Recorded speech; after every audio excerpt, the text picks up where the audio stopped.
What's better for underwater, a rectilinear lens or a fisheye lens? I've shot over 100 different lenses underwater over the years, and for me, 90% of the time, I would go with the fisheye lens. Let's talk about why. Now, fisheye lenses are a specialty lens for topside photography, but they're almost a standard lens for underwater photography. Some of the reasons for this is that the fisheye lens allows you to get super close to your subject. You could even say that it forces you to get close to your subject because the focal length is so wide on the fisheye lens that if you're not close, your subject will be very small in the frame. Now, we love super wide images underwater. It allows us to not just get a picture of a beautiful animal or a fish or a model or even a shipwreck, but it also allows us to incorporate the environment into the images. You could get clouds, a sunball, maybe a silhouette of the boat, or even a silhouette of your buddy. So for this kind of imagery, we like the widest possible focal length that we can get. When you go to select your super wide lens, you're going to have a choice between fisheye and rectilinear. For me, the choice will almost always be fisheye. I find that the fisheye lenses will focus faster than rectilinear. I also find they're a little sharper behind dome ports than a rectilinear lens. But most importantly, the fisheye lens is going to give me a wider frame, so I'm going to be able to cram more of the dive side and get more subjects into the lens than with a rectilinear. I also find that for over-unders, the fisheye lens does a little better job of keeping both the top and the bottom sections of the frame sharp and in focus.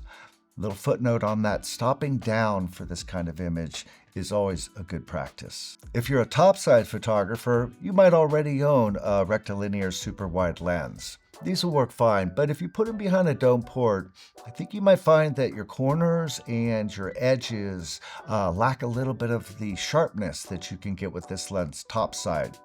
Also, you may find that it focuses a little bit slower behind a dome port than it does topside.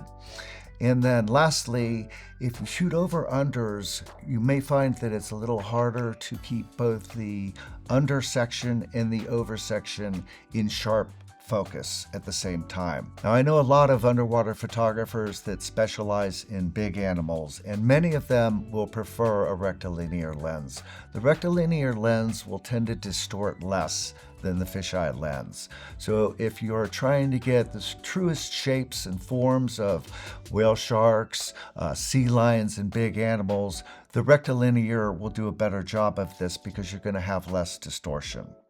If you're using a fisheye lens for big animals, for example, if you want to minimize the distortion that's produced by a fisheye lens, a couple things you can do is think about the angle that your subject is coming into the frame, and remember that the distortion will be worse around the edges. So anything that's in the middle of your frame with a fisheye lens will be very, very sharp. But if you continue that same shape into the corners and the edges, that's when you're going to notice a little bit of stretch and a little bit of distortion. Whether you choose a fisheye lens or a rectilinear lens, you'll also have a choice as to whether you buy a prime lens, which is a fixed focal length, or a zoom. Now, there used to be a lot of discussion about how prime lenses are so much sharper than wide-angle zooms, or just primes versus zooms in general, because the focal length is variable.